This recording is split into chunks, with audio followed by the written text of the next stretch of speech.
এই মুহূর্তে আশকোনা হজ ক্যাম্পে আছেন সহকর্মী ফারুক ভূঁইয়া রবিন। সরাসরি যাব তার কাছে। রবিন,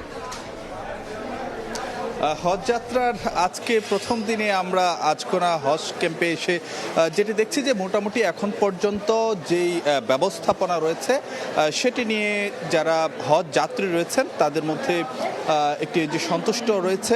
তবে একটি বিষয় নিয়ে কিন্তু যে অভিযোগ রয়েছে সেটি হলো যে অনেকেই কারো কারো ক্ষেত্রে যেটি দেখা যাচ্ছে যে তাদের যে পরিমাণ ভিসা হওয়ার কথা আজকে সেটি আসলে যে না হওয়ার কারণে যে কেউ কেউ আসলে যে যেতে পারেননি এমন একটি, যদিও হজ অফিসের পক্ষ থেকে বলা হচ্ছে যে পরবর্তীতে তাদের বিষয়টি সমন্বয় করা হবে।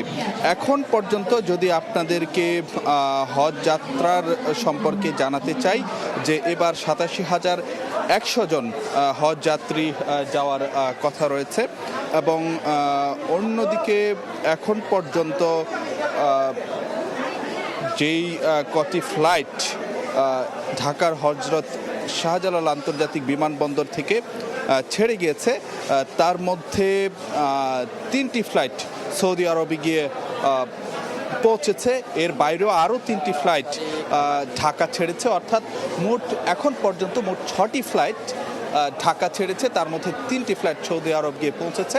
তো একটি বিষয় কিন্তু এবারের হজ যাত্রার ক্ষেত্রে যেটি যাত্রীদেরকে বাড়তি সুবিধা দিচ্ছে সেটি হলো যে ঢাকাতেই তারা দু দেশের যে ইমিগ্রেশন সেটি আসলে যে সম্পন্ন করতে পারছেন এবং সেটির ফলে তাদের যে হজ ব্যবস্থাপনা বা সেই বিষয়গুলো কিন্তু বেশ নির্বিঘ্নে তারা সেরে নিতে পারছেন।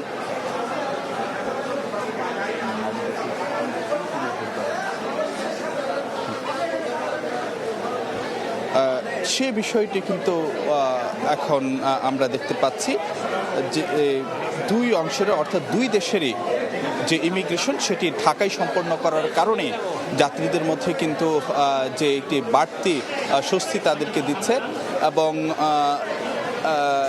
এই আশকোনা হজ ক্যাম্পে তারা ঢাকার অংশের যেই ইমিগ্রেশন সেটি আসলে যে সম্পন্ন করছেন এবং হজরত শাহজালাল আন্তর্জাতিক বিমানবন্দরে গিয়ে এবারের হজ যাত্রীরা তারা কিন্তু যে সৌদি আরব অংশের ইমিগ্রেশন সম্পন্ন করছেন, যা তাদের হজ যাত্রার ক্ষেত্রে একটি বাড়তি স্বস্তি দিচ্ছে।